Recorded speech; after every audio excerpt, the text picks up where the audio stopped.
Hello students. So this is the topic personal pronomen, but here we are going to discuss in detail about dative personal pronomen. In our previous videos, first we spoke only about the personal pronomen nominative in part 1 and part 2.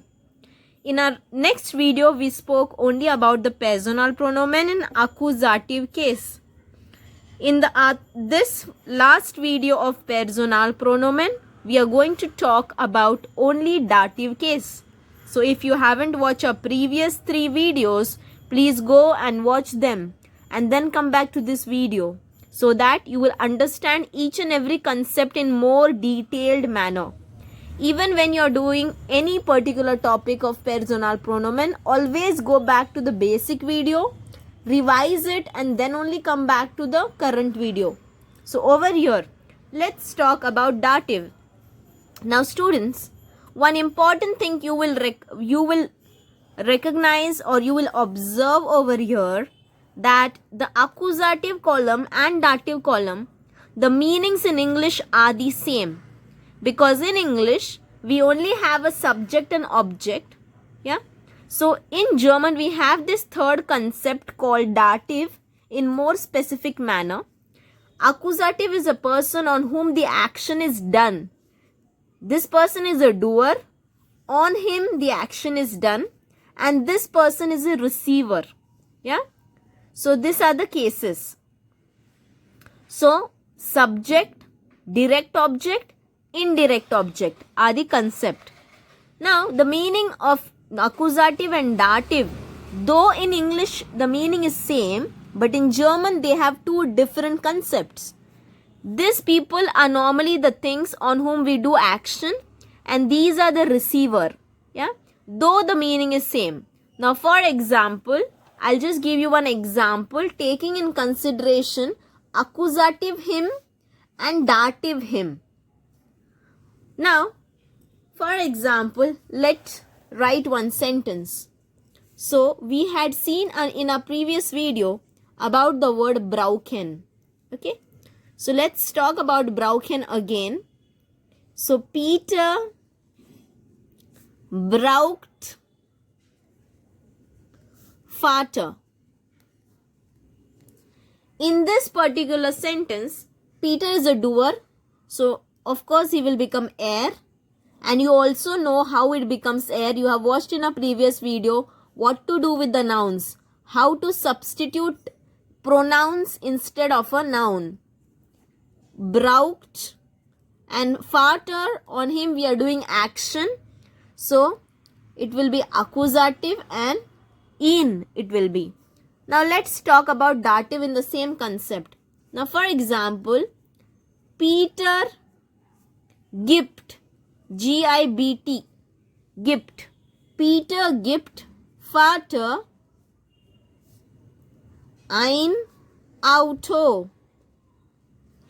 Okay, so Peter gibt Vater ein Auto. In this sentence, again the word Peter has come and Vater has come.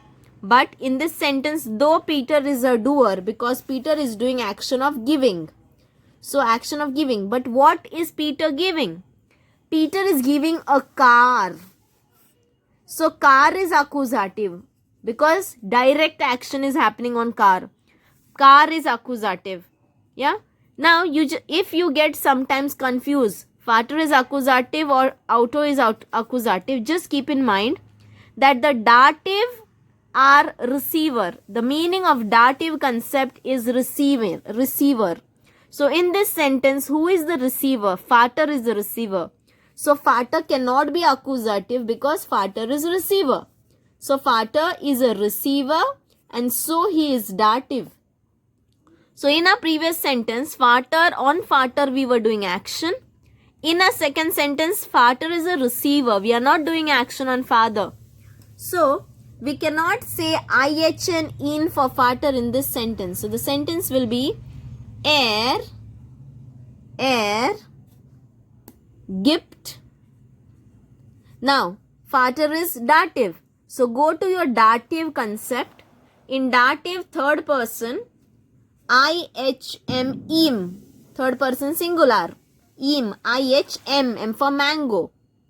Peter gibt ihm ein Auto. So Peter is giving him. Peter means er. He is giving him a car. Here also it is him. Here also it is him in English. But in German, here we are doing action on father and your father is a receiver. So if we are doing action on somebody, take the pronouns from the accusative column. If that person is a receiver, take the pronouns from the dative column. In the same concept, we can even say instead of father, if we write Mutter. Instead of father, we write Mutter. Now I am taking a shortcut, but you all don't do that. You all write this sentence once again down. Peter gibt Mutter ein Auto.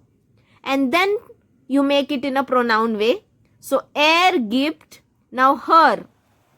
Now in accusative also we have her. In dative also IHR. H it is. H for horse. R for rabbit. So this here, this her or this her we should write. We should write this her because Mutter is a receiver in a sentence.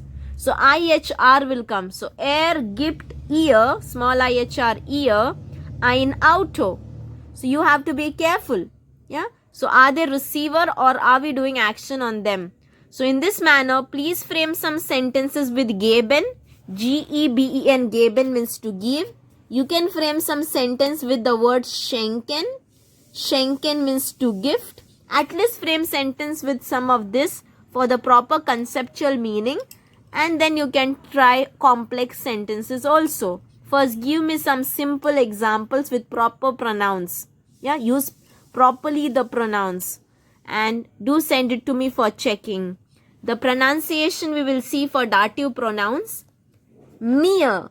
Mir. Don't say mir. It is not mir. It is mir. Dear. Im. M for mango. Ear. IHR. Ear. Ihm. Uns. Euch. Ihnen. And ihnen. This concept was only related to a doer on whom we are doing action, that is accusative, and who is a receiver. One more video is going to come for telling you about some of the dative verbs and some of the accusative verbs which are very loyal to the respective cases. So over there, we don't have to think much who on whom we are doing action and who is a receiver. So that topic we'll see further where we have to use these pronouns as well. So please learn these pronouns and keep properly in your chart.